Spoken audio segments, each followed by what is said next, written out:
Welcome, everybody. We'll get started in a few minutes. We're going to give people time to join the webinar. So sit tight and we'll get started in about 2 minutes.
Hello, my name is Christian Dow and I am with MHI.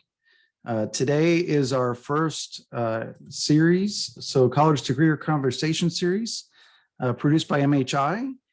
We will have 3 member companies of MHI presenting. So you might wonder who is MHI? We were incorporated in 1945. We're a not-for-profit organization that is member-led. We have 874 member companies. We're made up of manufacturers, suppliers, integrators, consultants, media, software developers. We have 17 industry groups which act like small industry associations underneath MHI. And we have 2 large trade shows. We just held Modex in Atlanta a few weeks ago and had 37,000 people attend and 850 plus exhibitors. For Modex and ProMat will be next year in Chicago, we have Student Day scholarships available. And so Student Day, we produce a full day of programming for students that come in. We had 305 students show up today at this year at Modex, and we had speakers come in and talk to them specifically. Then we broke them into teams of about 8 students, a faculty member, and a tour guide. And then we had them tour booths on the floor who were prepared for them as tour stops. And so they got to learn a little bit about the supply chain. At the end of the student day, we had Shaquille O'Neal, after finishing the keynote in the main hall, came straight into the student room and spoke to them and engaged with them for a while afterwards as well. So it was a lot of fun. If your school is interested in participating in Student Day next year at ProMat, please reach out to me. So along some other things about MHI is we're the home of KICME, which is the College Industry Council for Material Handling Education. We have 16 universities that participate in KICME, and they're universities around the country, and they do a lot with different programs and working with education, working with schools, creating curriculum, things like that. And there's actually a student design competition, which you can find more about that on MHI.org's KICME page.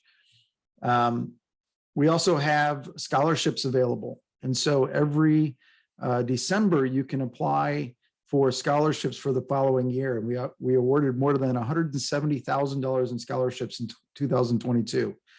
You can find out more at MHI.org. And then we have a careers page where our members post jobs, job openings, and things like that. So as we go through this the session today, please put notes into the chat and into the Q&A. So we're kind of monitoring both, and we'll come back and answer questions at the end for all of it. And we might If there's questions and things in the chat and Q&A, we will answer them as we go.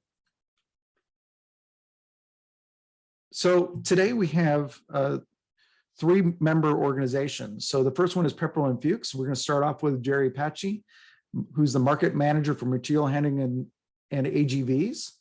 We'll follow up with Dematic with Alicia Rucker, who's the global demand capacity planning, and Mario Hewlett, who's mechanical systems engineer for Dematic.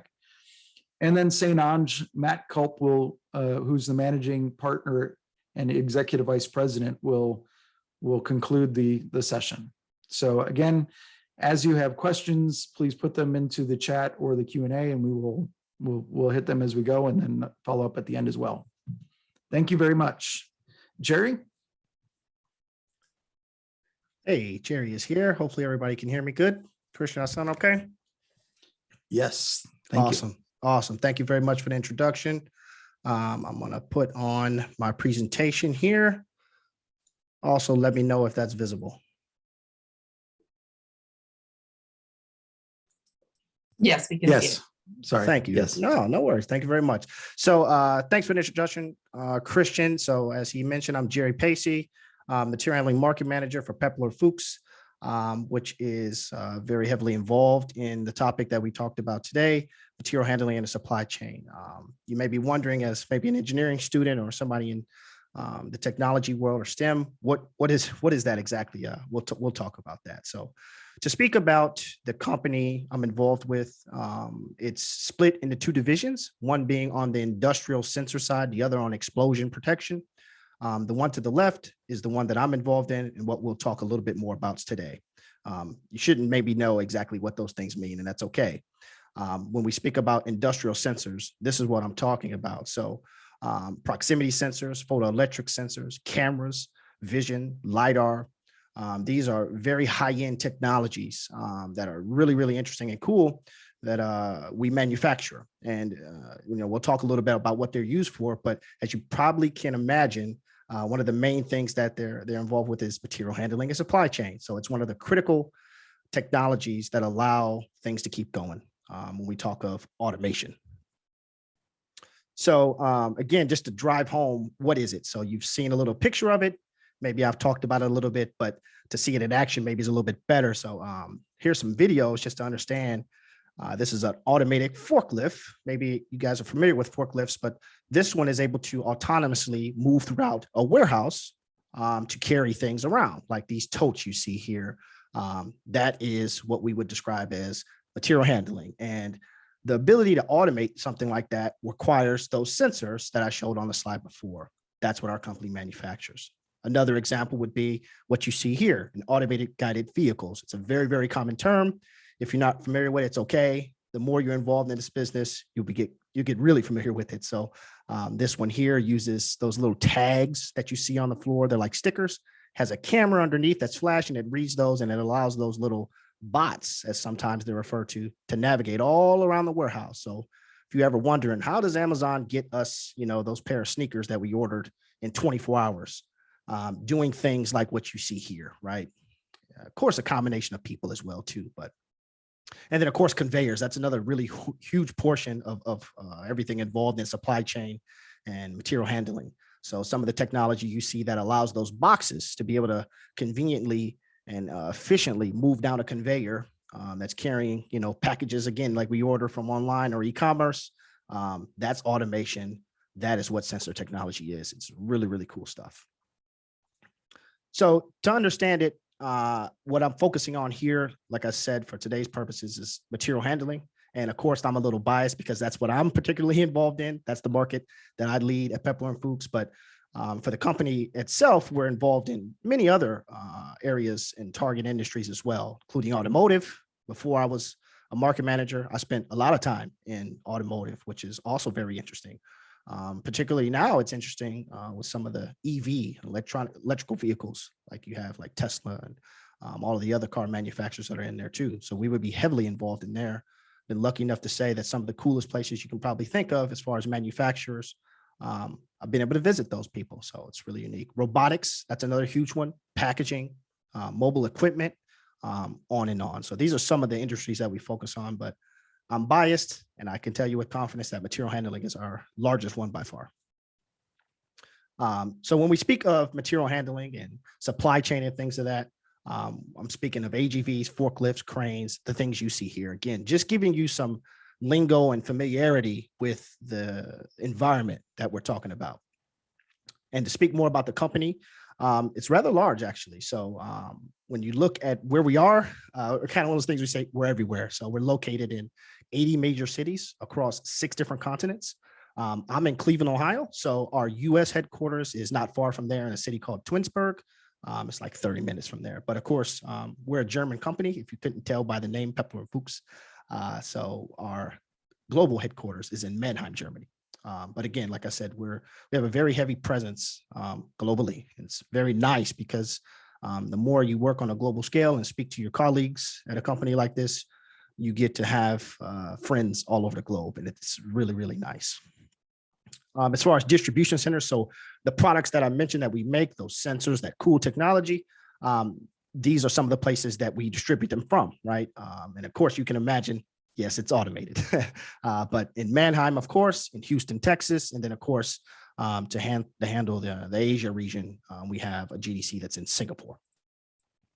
So to talk more, hopefully you have an understanding of the company itself, and then in addition, you have an understanding of the world that I'm talking about with material handling and supply chain and what we do there. But I want to talk about opportunities. Maybe that's the most interesting part. What type of role can you play there? So I can say, being a college student in engineering, I have an engineering background for sure, and I did co-ops throughout my career when I was in college, and I would say, okay, I'm biased again, but the program that we have at Pepler & Fuchs is excellent. And the reason why is because it's meaningful and you get to learn a lot. It's not just something that you can put on your resume. Sure, you can, but you're going to learn a lot. And, you know, I can say with great confidence that most of the people that come in our co-op program, they end up working for us, right? Which is, you know, one pillar of success that you can measure. So the program has been 10 plus years, 50 plus co-ops, 60% of our current sales team is made from the co-op program. So that speaks volumes. I think it's actually higher than that now, actually. So there's a ton of investment and growth that you can imagine there. Obviously, through the pandemic, it was tricky, but we work remotely when needed. A lot of that is clearing up now, which is very nice to see. So some of the things that a co-op will be involved in, it's a non-typical day, right? Even in my role as a market manager, there's nothing typical about it. I'm doing presentations, I'm visiting customers all over the place, doing trainings, helping people out, marketing materials. It's a plethora of things that you can do, which really makes it interesting. No day is going to look similar. That's a challenge too, but it's fun. It's not what you would normally think of when you say, I'm going to school for engineering, which you would end up doing. And I think that's a big compliment. So whether, you know, you work with a product manager, which is what I actually did before my role now, as an account manager, which is our sales representatives, marketing, whether you're training, working on a project, the CAM or market manager, which is what I do. I work with the co-ops all the time. They're critical. Same with technical support, which is where you probably would learn the most because they're the ones working directly with the customer to understand what the problems are. And you can experience that, and it makes you that much more valuable. Some of the projects here, I don't want to go into too much detail, not to take up time, but these are some really cool and unique products and examples that the co-op teams have done over the years, that which we use all the time, sometimes at trade shows and other places as well. So some of the things you should think of is what is needed to be somebody like an account manager at Pepler & Fuchs through a co-op program. It definitely an engineering or technology background, sure. But honestly, that's a basis. But to have, you know, the self-motivation, are you relatable? You know, are you comfortable or having challenges that are a little bit outside of what you may get in a classroom setting? I would say, then if you think some of that could be interesting, then I would for sure say you should think about it. Like I said, it's not a typical role in engineering. I've had those roles and I think they're great, but they don't fit for everyone. And if that's you, you should be looking at opportunities like this. Integrity, of course, having relationships with people, that extends further than just Pepler & Fuchs or our careers, right? That's in life in general, but it's absolutely critical in the business of automation and sensors, right? Having a personality too. So being comfortable with speaking with people. Of course, that's part of how you build the relationships, right? And then, of course, being versatile. So, like I said, no day is typical. So you got to be careful with what, you are willing to do on a normal day, because if you want to have a set schedule and just come in and say, I know what I'm doing that day, well, this could be a challenge for you, because oftentimes it's not this way. But I personally think it's fun. What are the career path and avenues? So there's quite a bit. So don't take this as literal. This is just something that was kind of put together to make it show you like how many different opportunities there are. When you come in at the sales co-op, which is towards the bottom, there's so many opportunities that you can venture off into if you really utilize your time right. So whether that's a field application engineer, which are people I rely on every single day when I need help or I don't understand something, or the conversation goes in a direction that I could use some assistance. Product manager, which is, like I said, I was in that role previously for 5 years. It was great. Or directly an account manager, which what I call is the most important role in our business, which is really like a sales rep, right? It's technical sales. And it's really, really challenging, but at the same time, it's really, really rewarding too. So it sets you up for a nice long career, whether you go to area sales manager, key account manager, or maybe like myself, a market manager. And then, of course, you're at the top of the world at that point as far as the Pepler Fuchs world goes. So there's plenty of opportunities here, and it's not so rigid. So you come in one way, you can go to a different direction. And honestly, in 2 months from now, this may change in a good way, because maybe there's another section or another opportunity for growth. I've been at the company for over 8 years, and I've held 4 different roles. And I don't think this is my last stop within the company. I honestly don't. And I think many other people who have experienced Pepler Fuchs would say something similar. So hopefully, as you understand that, the key takeaways I'd like you to think of is, okay, I'm a tech person. I'm an engineering person. I'm in college. I see what's presented in front of me. I remember all those hard tests in the school and what that's all like.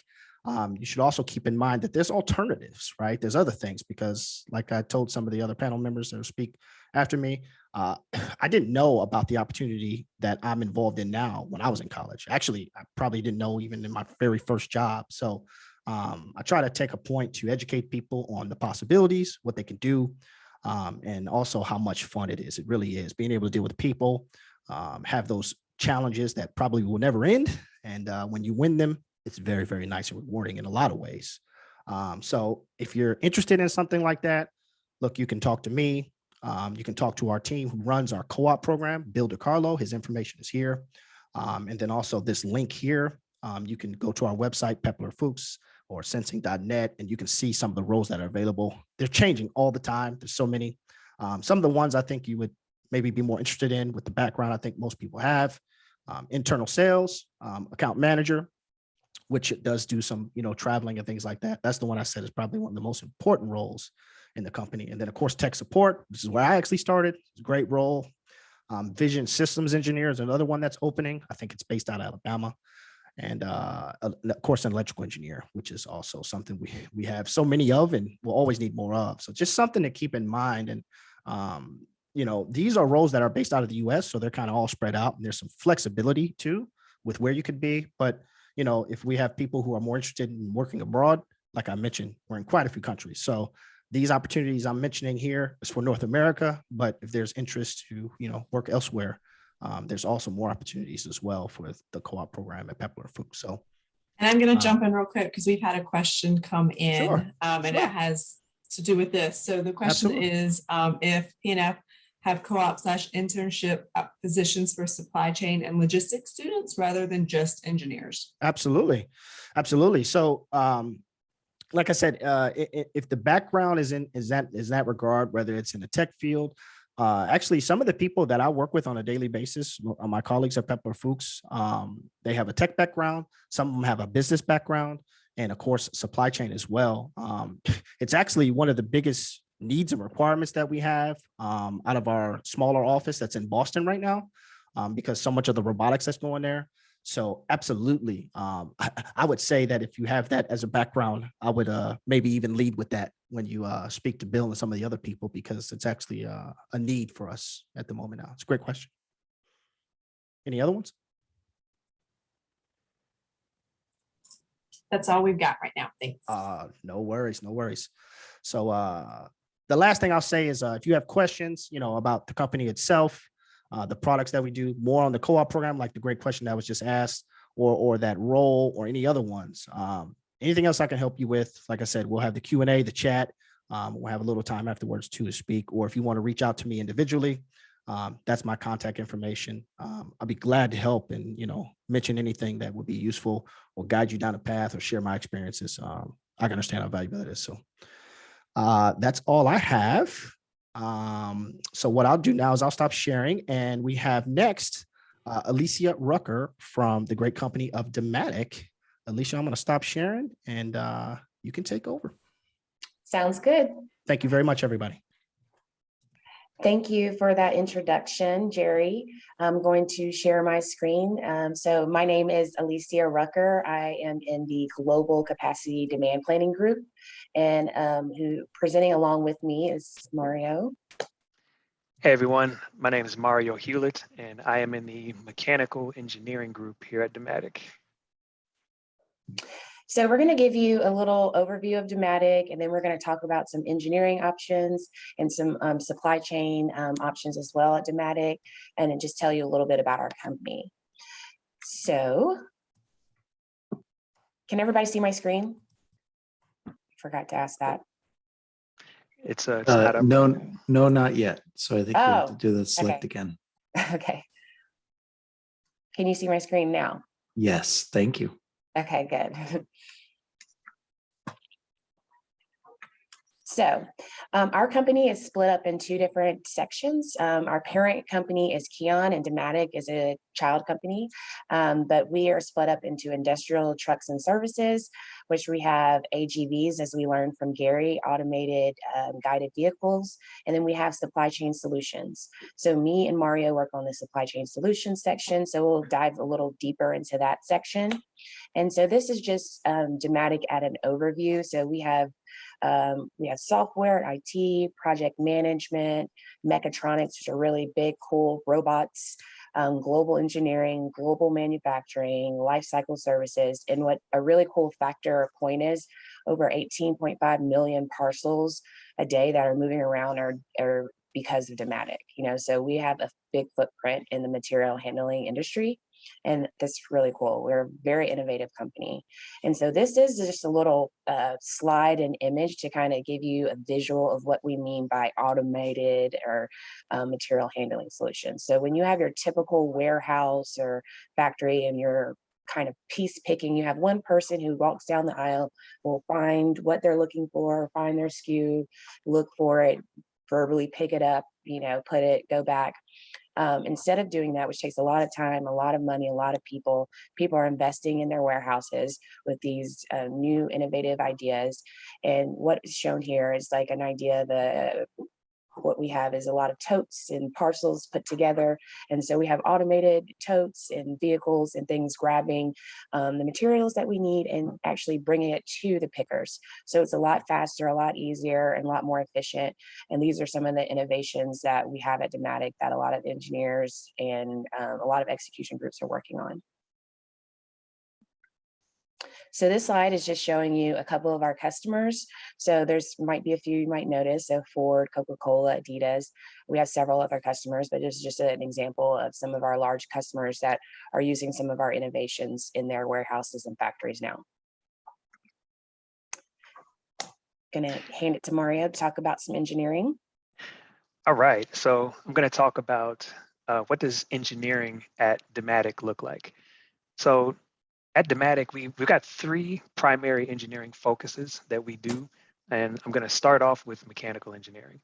So how Dematic does what we do for our customers is on the mechanical engineering side, we're responsible for how does the system look. So if you see here on the picture on the slide, this is an example of one of these systems that was designed by Dematic. As a mechanical engineer, we are responsible for creating this entire layout, the physical layout that you see here on the screen. So a lot of these customers that you saw on the previous slide, they are coming to Dematic because they have a need in one of their warehouses. They're trying to move product from the back of the warehouse to the front in as quick and as efficiently as possible. So on the mechanical engineering side, we are looking at how can we fit this system in the space you have available and make it the most optimum for what you're trying to move across the warehouse. So we're going to be designing the layout. We're responsible for picking the conveyor type that is most suitable for the products you're going to be moving. And we're also responsible for creating, after the system gets laid out, and then 3D design, as you see here, we're also responsible for creating the layout and drawings that are going to be used for teams installing the equipment, and then as well as giving it to the customer so that they can store and always have a blueprint showing what their system, how their system was built. And one of the questions that I like to say that we, as mechanical engineers, we focus on at Dematic is, are we optimizing the customer's space? That's the main thing that we try to, the main question we're looking to answer as we're doing our job.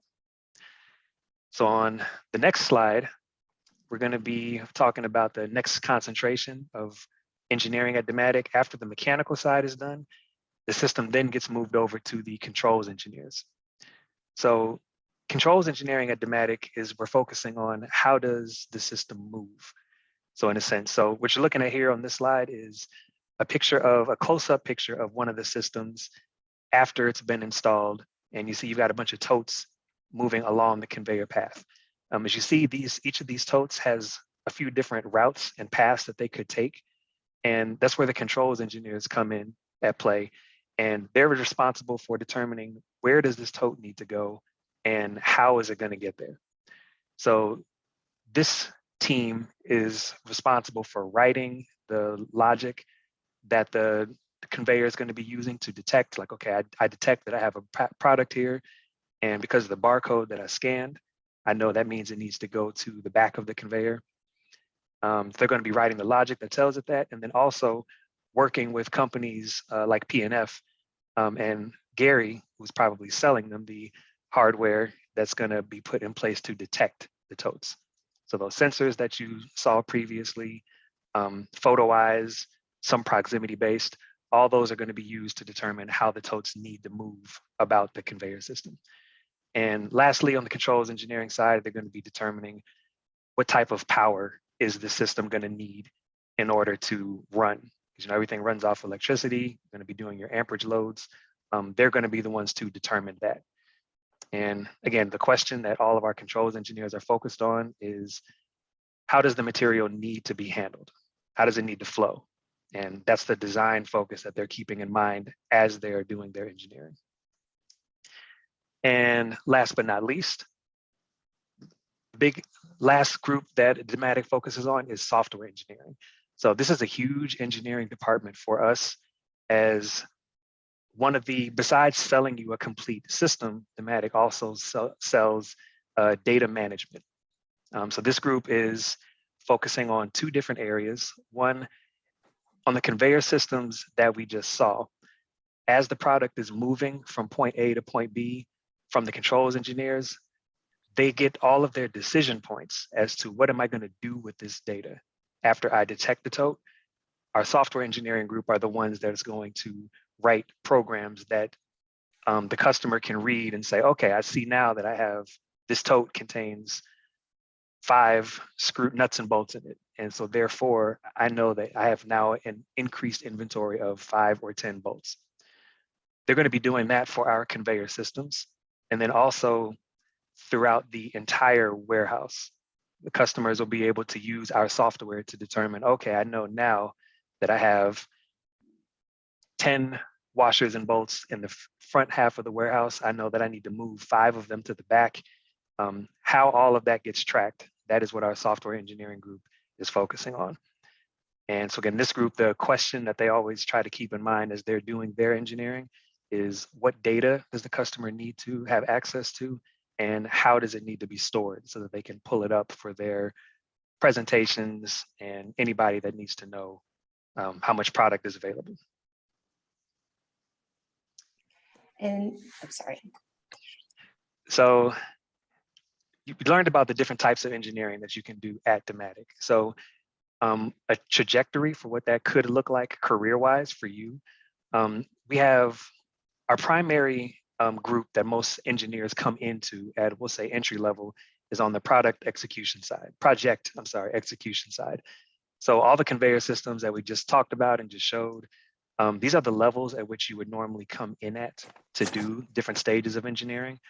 Come in at an analyst level, work your way up to applications, and then systems engineering. And then as you become a little bit more senior, you can go all the way up to principal engineering. This group is responsible for building the systems and getting them installed inside of the warehouse itself. And the other group that you can transition to after you've gone through the execution, or depending on if you're coming in, say, at a little bit higher level, like whether you're coming from a different company or you've had just a higher level of experience, you could hop into our R&D or product engineering group. And this is the group that focuses on developing different types of conveyors that we sell and install. And then they then push that to the project engineering group to install. Oh my gosh, I'm so sorry. I apologize. I'm having technical difficulties. Not a problem. So yeah, while we're getting back to that last slide, so that's engineering at Dematic in a nutshell, and the different opportunities that you could have. Okay, might as well transition into my slide since I messed up the slides. So I know there was a question about logistics or supply chain. So that's a little bit of kind of what I'm talking about right here. So there is engineering planning. So all execution groups need to be, planned. We need to know how many people we have, what is the head count. So we have a very large company and it's very global. We have several different customers. We have to plan very efficiently. And so we need to know what type of engineer of the types that we just discussed, and inside of those engineers, there's different types as well. So what type of engineer we need based on the projects that we have coming in, and can we change, move some of these engineers around? What language do they speak? Can they go to different countries? How can we get better? So another thing we want to do is look at how well we've done over several months and measure our accuracy with different metrics and KPIs to see how can we be more efficient, more productive in engineering, and how can we plan better? And so not just with engineering, but all other execution groups as well. So how can we plan better in installation, engineering? So it's all encompassing.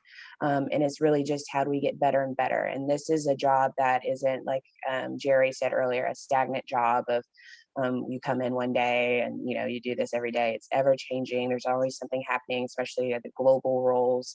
So it's really exciting. There's always something to do in the planning position. And so as I was saying, that's a global company, and we're very large. We have over 11,000 employees, and more than a third of those are engineers. So this is really an engineering company and dedicated towards engineering, but there's a large presence of supply chain and all other STEM positions as well. So we have 18 locations in Europe, 26 locations in Americas, and we have China and APAC. So we have a very large footprint, and our global headquarters is based in Atlanta, and our Americas headquarters or regional headquarters is located in Grand Rapids, Michigan. So there's several locations in America if you're not bent on staying in Atlanta or Grand Rapids, Michigan. Yeah, and there's all of the different locations that we have at Dematic. They're the main corporate offices, as Alicia talked about, Atlanta and Grand Rapids, but all the other locations you see on highlighted in blue, that's where a lot of our regional execution offices are. So engineering based on the West Coast, we have an office based out of Seattle. Most of our East Coast engineering happens out of New Jersey. So it's just an example for different opportunities based on your location. And so what we're saying is you should apply to Dematic today. So I know everybody has a smartphone, or everybody usually has a smartphone. So if you pull out your smartphone and scan this QR code, this leads you to our work page, our jobs finding page. So I just listed a couple examples that I know are out there. So there's some project quality engineers, there's some software engineers, there's limited internships, but I did see 2 software internships and a simulation testing engineer internship. So space is limited. There are some, but so if you are interested in this really exciting company, a global opportunity, pull out your QR code and apply with Dematic today. With that said, thank you guys. And I'm going to hand it over to my counterpart, Matt Colt from St. Aug. I'm going to stop sharing that and give it over to you. All right, thanks, Alicia. And thank you, everybody, for taking some time out of your evening to listen to us and learn a little bit more about material handling industry and some opportunities there. What I want to talk about in the next couple of minutes is an introduction to my company, St. Ange Company, who we are, some possible careers for you within our 3 different business units, and what type of person we're looking for. So first of all, we heard from a good variety of companies this evening. Jerry and Pepperell and Fuchs, 6,000 people all over the world, the sensors to help the automation get through the warehouse. Alicia and Mario just did a great introduction to Dematic and the equipment that oftentimes uses those sensors. Our company is a little different. You've seen 6,000 employees, 11,000 employees. We have 150, and as you can see on the slide, we call it growth. So it's we're a little different. We're a small company, and we're a professional services firm. So what we'll do is work for our clients and do concepts, designs, ideas on automation, supply chain designs, where they want to put their next buildings, what they want the automation to look like inside. And if I'm being totally honest with everybody, I would probably have to admit that Mario and his team are responsible for oftentimes taking some of our more creative ideas, and making them real, and doing that engineering and design down at the detail level to make sure that the ideas and concepts that our engineers come up with are going to work on the floor. So there's real nice continuity through this presentation. There's a lot of different areas and looks for how you could get into a career. Now, we are based in York, Pennsylvania. We've got offices across the world. And in York, you have a 3-hour drive to New York City, Philadelphia, Baltimore, DC, and other areas. So while York might not be the most exciting metropolitan area to live, with easy access to a lot of those different cities. We were founded in 1983 and have had steady growth since then. So we are while we're small, we're a very stable company. We do look to recruit, train people, bring them on board, and hopefully keep them for many, many years. I started with the company in 1999. And let's be honest, a guy like me can get that big title from the introduction because we are only 150 people. And so what that means is we believe we're a results-oriented work environment. There's as much advancement for you as you'd like to work for and create for yourself. We do have, as I mentioned, offices around the world. Our headquarters are there in York. We also have offices in Dallas, Texas, Jacksonville, Florida, about 10 people plus or minus in each of those. We've got 4 people in Nijmegen to cover the EMEA region, Europe, Middle East, and Africa. And then a forward office out in Shanghai for that Asia Pac region. That's as a new hire for the company, an entry-level engineer. You would likely start in the U.S. with possible deployment from there. So opportunities globally. What we like to tell the students that we talk to and recruit is we are working on high-profile projects for industry-leading clients. You can see a number of the logos on this page, a lot of those that you're familiar with. We have worked, as you saw on the first slide, for over 4,000 different projects, over 1,000 different clients. And so all these clients, however, are paying us by the hour, as I mentioned. And they're paying us, a good fee. And what that means is if you get into some of their companies at the entry level, you may work in a department. We're often and almost always working at the C level or the director, vice president level on high profile projects. So you get exposure to a lot of exciting design projects and network optimization projects. And I'll talk a little bit more about that here coming up in a couple minutes. It is what I like to tell my people on the team or my kids is that if you're really good, you don't have to tell people. We do like humbleness and humility in our employees, and it's always better when someone else tells you you're doing a good job and not when you have to tell people. And so we love hearing from our clients and industry people with that kind of feedback. one important thing about our client, or I'm sorry, our company to mention is that we are independent. So we don't have partnerships with any companies like Dematic or Pepperell and Fuchs. We don't have partnerships with anyone like Oracle or SAP. And so as a professional, what you'll do is do a design with what you believe to be the best solution without any commitment to any specific company. And that is one of the primary reasons why our clients hire us, continue to hire us, is because we're coming up with the best answer for them, independent of any other company. So what does that mean for you as a graduating engineer or supply chain professional? Well, we are hiring. We have 150 people, as I mentioned. We have 7 new graduates starting in the summer, across the summer months. We had 3 others that started in the winter, in January, that graduated in December. So we're looking to hire in all business units. And the 3 areas are distribution and manufacturing, supply chain strategy, and healthcare.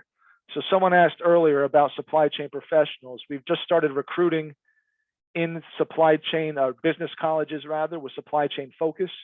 A couple of schools we've talked to, like RIT, that was mentioned a little bit earlier, have really shifted a focus on analytics. And in our world, if you like large databases, big data, data sets, one of the first jobs that you'll have or objectives that you'll have is we tell the analysts and engineers to tell the story of the business or the story of the operation through the numbers. So that looks like flow charts, graphics with a lot of detailed analysis to show how much volume is flowing through, say, a distribution center, a manufacturing plant, a manufacturing line. In a distribution center, that would be how many trucks are getting unloaded each day, an hour, and week, how many boxes and pallets are being put away in storage, how many stock keeping units are in the building, how many orders have to be filled each day. As one of your first jobs right away, as soon as you're trained, will be to tell that story of the business and then develop design criteria for our designs. That could apply in either supply chain strategy, where you're doing it for a network optimization, which is where should maybe I put my next plant or distribution center. It could be within the 4 walls of those buildings. So for a distribution center, how much of the Dematic equipment, how much conveyors, how much sorters do we need? How big should that automatic storage retrieval system that Mario showed pictures of, how many slots should that have? How many crane aisles should that have? All that is based on a data foundation. And so your entry-level position is critical to the success of the project from day one. And you'll be presenting those results to the project teams, those EVPs, executives that I mentioned. You're in front of those people from day one. On the healthcare side, it's very, very similar. That's our latest business unit. It's our fastest growing. Similar approach to the project, but you're saying, okay, how many of Dematic's AGVs or how many of Jerry's sensors do you need in the tunnels of a hospital complex to move garments and waste maybe to the laundry room, or medicines and supplies from the unloading docks in downtown cities, underground the city streets, to the elevators. We have elevator specialists that are designing capacities for how many of those you need, and getting them up to the nurses stations or bedside. So similar engineering approaches across all business units. Real quick, within the a little bit more on the first business unit, the supply chain business unit. We work closely, as do all the companies you've heard from, with the material handling industry. Material handling industry canvasses the whole country and world of supply chain executives and puts together what they believe the next generation supply chain is going to look like, the next 5, 10, 20 years. And then we, as professionals, work to guide our clients towards that vision. And you can see here, that's from bringing tulip bulbs back to the Netherlands from the Far East on ships, all the way up to now the drones and drone delivery, and dropping out of, in the vision of blimp or elevated hive designs of drones coming in and taking packages down and delivering to office centers and urban areas. So they work to design or define rather what components of that next generation supply chain are. You can see here, well, it's already digital, it's on demand and on. We know that from the internet, but then collaboration, transparency, predictive analytics. How can we get people working together with things like blockchain ledgers for transit? How can that requires breaking just human nature and what's in place for centuries, and causing not just competitors, I should say not just partners, but competitors to work together to make all that work. Can it be secure and trusted? Cybersecurity issues with that. And then ultimately efficient, effective, and safe, sustainable, and eventually agile, adaptive, and responsive. And so what we're doing is directing our clients on how they can design their supply chains to be successful today and in line with the supply chain in the future and these technologies that are coming along, and make that happen. You can see we have different models. So we're looking from source point, planning, buying, making, moving, storing, and shipping, all the way through that supply chain strategy and how we reach down into those different areas. And so whoever asked about the supply chain major, that's one area you could get into. The network optimization that I mentioned, we run sophisticated models and tools that are basically linear programming solvers to get a total landed cost for the next building, a distribution center, the optimized range of cost and total landed cost for our clients. That's what you could do within network optimization. Again, entry level, you'll be running the data to feed the model as quickly as possible. You can elevate up into running the models themselves and presenting to the executives and clients. And then ultimately, what you'll get out of that on the supply chain strategy BU is a roadmap. In this case, it's a 5-year strategic roadmap on how a pet supply company was going to open up multiple DCs for their expansion. The next business unit I can talk about where you might land is you could get a career within the inside the four walls engineering. This is a lot more like Mario and Alicia were talking about. This is our project approach to make sure that we're looking at the first 3 steps. That's where you're designing and telling the story of the business. We're then have a vision session, what is possible. And that's we like to say, what is possible if cost is not a constraint, and build that vision, go through alternative designs. And at this end is that recommended design for our clients. And that's what we sometimes will pass off to Mario and his team to say, this is what we want, come up with a design, bid on it, and bid against the competitors and make it real. You can see some of the tools that you could use. We do have a lot of customized tools with SQL, R, Python, other things. So if you have an interest in programming, we've just started an advanced analytics team. You may want to land there. So again, if your interest is in the advanced analytics, there's potential areas for you to land in our company. What we call phase 2 is our market event. That's where we'll say, okay, Mario's team is great. He's using Jerry's products. That's all going to work well. But you're going to go out and bid against Jerry's competitors and get the best value for the design. And I'm sure that Mario and Alicia would say Dematic's the best choice. And honestly, we've said that a lot of times. We've given our clients a lot of Dematic work, but also a number of their competitors within the material handling industry and landscape that Christian introduced at the very beginning. And then we also, if you have an interest in being on the concrete, maybe not sitting behind the computer and analyzing data for a number of months or years, you can also get the opportunity to get out on what we call concrete time and maybe overseeing and helping with the installation and project management of the equipment as it gets bolted down and made real. Within the healthcare business unit, we have 2 separate areas you may be interested in getting into. Supply chain operations is very similar to what we just described in, say, the retail world or manufacturing world, but it's in healthcare. A lot of trends in the industry are you may design a shared service center for a health complex where you're sourcing in from the major wholesalers, your Cardinal McKessons, Amerisource Bergens, and you're coming into a shared center that's going out to multiple towers and hospitals and clinics throughout a regional urban area. Pretty exciting stuff, as well as they'll also go on site and set up Kanban centers for on-demand scan inventory control within the hospitals and healthcare complexes. A lot of really interesting work we have going on inside of the healthcare complexes. Planning, design, and construction. Whereas I mentioned talking about a manufacturing plant or distribution center and how to do that design, this is for new towers. A complex may want to say we need a new 150 bed tower to expand our capacity. We'll do those designs. And I mentioned the elevator designs, moving of materials under the city streets, all that's associated with where you might go downtown, see they knock down a building, it's a big hole in the ground. Well, we work with the architects to do the designs on how to, from that hole in the ground, bring up the new tower. So a lot of really exciting stuff there. You can see that we work with a lot or most of the top people in the business. So we like to think that we're the best in our business, working with the best in that business. So if you think about these healthcare campuses and companies, hospitals, and the logos you saw on the first page, whenever I do recruiting at colleges, I always ask, who's heard of St. Ange Company? I never get a hand. But then I ask, who's heard of some of our clients? Everyone's heard of those.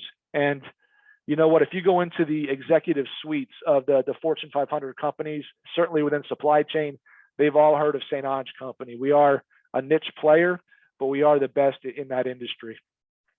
This is a slide that I like to show in our healthcare group. It's pretty neat. And if you're familiar with the healthcare industry, what's interesting or telling here is they actually got the doctors. The doctors obviously think they run the place, and they oftentimes do, but we got them to participate in a mock-up for new equipment supply in an operation, rather in an operating room.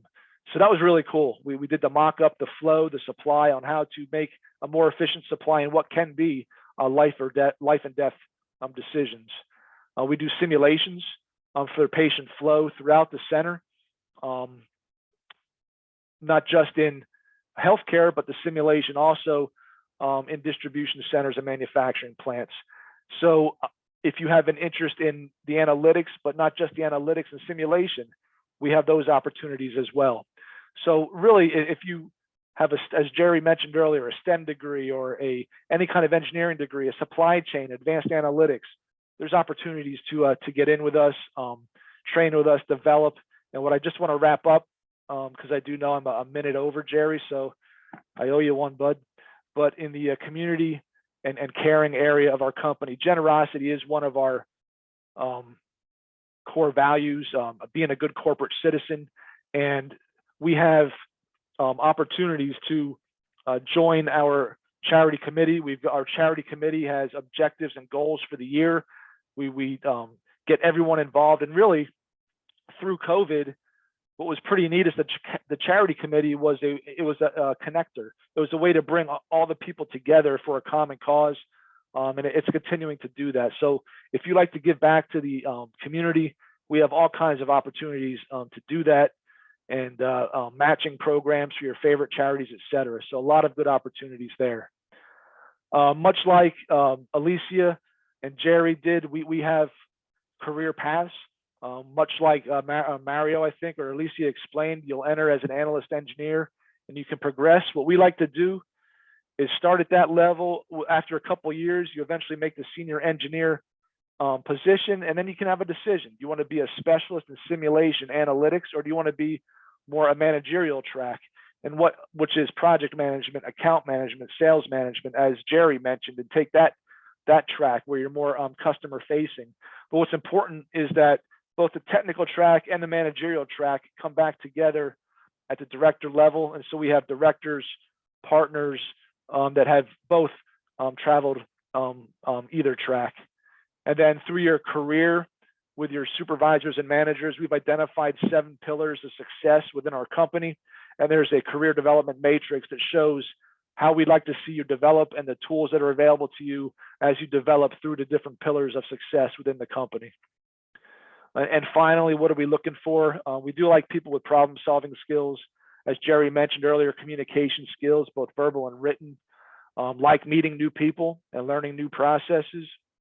We want people with internal drive that can work both independently and collaborate on teams. And then finally, intellectual curiosity is going to make you successful at our company. We run the events every fall. We had such a demand for people. I mentioned the 10 people that we hired, that we run another one in the spring. And we have a process to find people that are good matches with us and these characteristics. And finally, if you if you're a creative person, if you have integrity, as Jerry mentioned throughout, and hard work, and yet a generous spirit and humble and humility, I think you'll be a great fit, with St. Ange Company.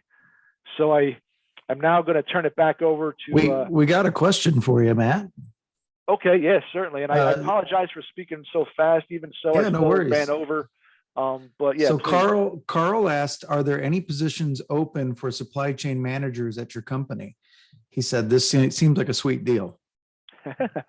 It is a sweet deal. You catch on fast, Carl. I like you already. No, we so supply chain managers. We just made our first 2 hires out of the supply chain school. It's out of the business school, whereas traditionally we were reaching out to the industrial engineering programs and engineering schools.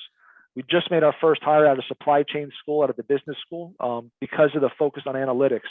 And so, yes, especially if you have that analytical background, we do have, data tests that we've developed for people coming in as a screening mechanism through the interview process.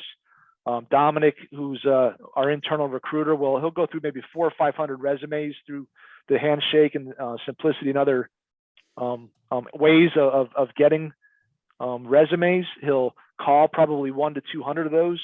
So he's a busy man. He'll then bring in 24 to 36 people for our career day. And of those, we'll make 10 to 12 offers.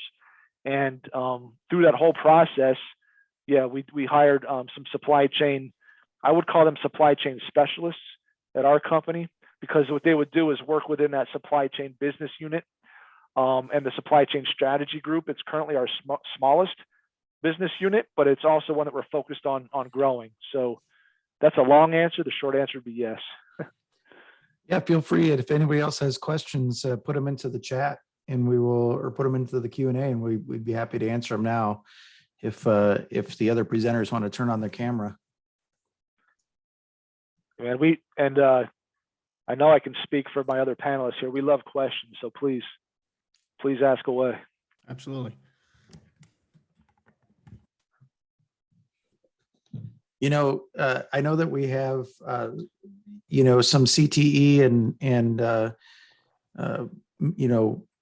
technical programs in 2-year schools represented on the call too. Is there, I know that Dematic and other companies have opportunities for technicians and things like that. Is that also something you guys can speak to a little bit? I'll jump in, Christian, because even though we don't hire them, there is such a need for that in our industry right now. I know MHI has been trying to reach out, and man, that's a great area to get into. There's not enough electricians, technicians out there, so I think that's fantastic. Funny story. When I was in college, I worked as a electrician actually, so I'm a little partial there. We definitely always need more people like that. Yeah, and I can definitely say on the Dematic side, electricians, mechanics, technicians, those are the guys that are actually installing our conveyor systems that you saw on each of our presentations. But I know specifically on the Dematic side, if we did not have that group, they are typically the ones that are, I'd say oftentimes, experts, even more so than the engineers a lot of times, because they physically tell us what works and doesn't work. And they're always in demand. Always. Yes. Yeah. Yep, I agree. Always a huge demand for it. Especially like Mario was saying too, especially for that reason, right? It's tough because you got to kind of have a good amount of an engineering mindset at least, but then to have the hands-on ability to actually install stuff is 2 different things, 2 different skills for sure. Megan Boyd asked, are there opportunities for marketing majors in any of these companies? Actually, Megan, we have a community called the Marketing Professionals within MHI because there are so many marketing people involved in all of our member companies. So yes, they're absolutely looking for people like you to join us in helping to communicate, what these solutions do and communicate and try to find, the right people, the right companies to engage with their members. So Yeah, marketing is a huge part of every one of these organizations. Yeah, we have 150 people. We have 8 full-time business development people that are basically marketing. And so it's a totally different personality than the engineer. You know, they don't mind calling up 100 people being told no 100 times. You know, we us engineers would crawl in a hole. We can't take no that much. So we need those folks. And so yeah, definitely opportunity. Even at our company. Same with us. Go ahead, Chris. I'm sorry. I was just going to say through digital marketing and really there's all kinds of levels for marketing. From you can look at that career path that a lot of all 3 presenters put out there, and there's entry level all the way to vice president or chief marketing officer level in many of these companies. So there really is a whole career path for somebody in the marketing major. But go ahead, Jerry. Yeah, no, kind of said what I was thinking too. Yeah. So as far as like my particular role, in almost all of those roles that I listed, there is a person that they are working with on the marketing side, right? So as you can imagine, some of the stuff I talked about is, we sell these products, we manufacture these technologies. It's no good to be able to do it if we don't market these things, right? Whether that's creating YouTube videos, or you go on YouTube and look me up, you'll see me all over the place doing some of those things too. That's the marketing people pushing me, right? So like, yeah, at Pepper Fuchs is definitely a huge thing for marketing, and we need people. So yeah. Same as Dematic, there's opportunities for marketing, and there's several different market segments, so like business development marketing, and then there's like strategic marketing, and then there's corporate marketing. So there's so many different opportunities in marketing. So I think all of our companies would have somebody pushing and pumping our product and getting us nice pretty presentations together and making sure we have the same wordings and things like that. So yeah, there's definitely a big opportunity in probably all of our companies. Great, Chris. Great question, Megan. Thank you. Anybody else have any questions? Some good ones. Yeah. Well, thank you everybody for joining us today. We will, this has been recorded, and so we will put this, send this recording out to those who registered, and then also share it out through, the 3 companies that are involved today and through the MHI site as well.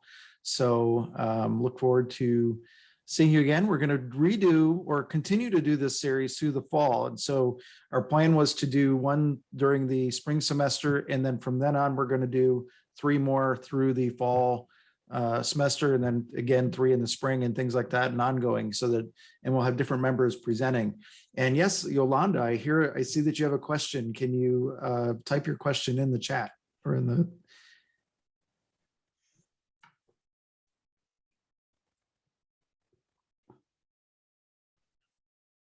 So as we give Yolanda a couple of seconds, but yep, in the fall, we will continue with, more of these and continue on with different, and we have a lot of members who are looking to participate in this. And I'm sure you'll see all 3 of these members again as well at some point. Christian, her question came through. Yeah. Oh, it did. Okay. Yep. I didn't see it come. Oh, how about everybody give their favorite part of the job?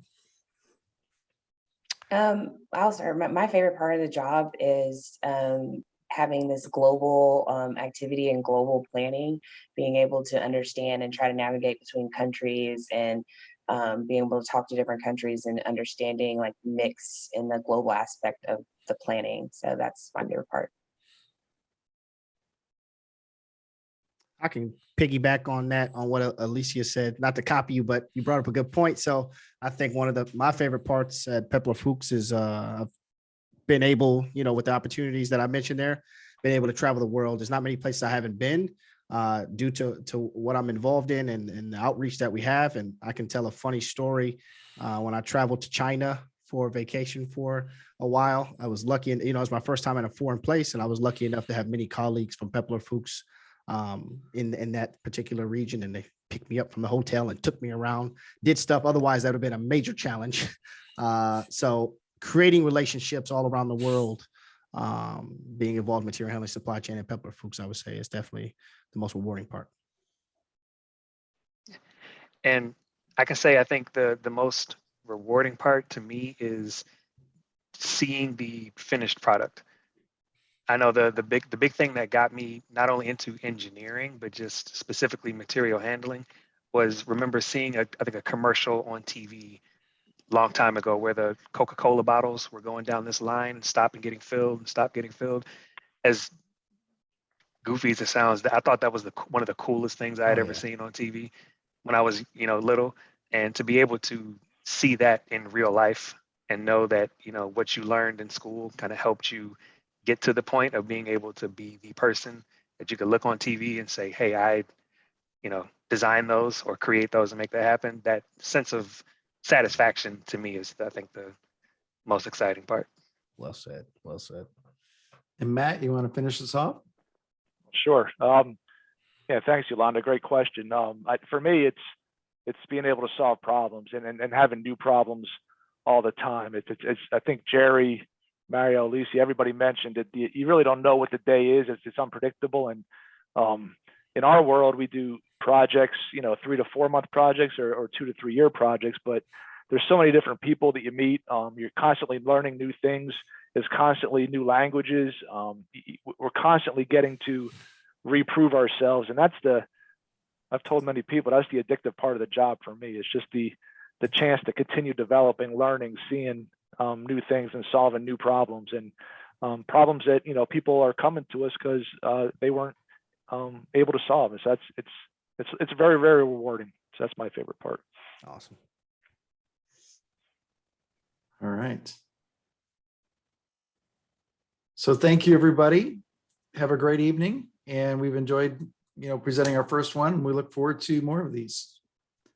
Awesome. Thanks, Bye, everybody. everybody. Have a good evening.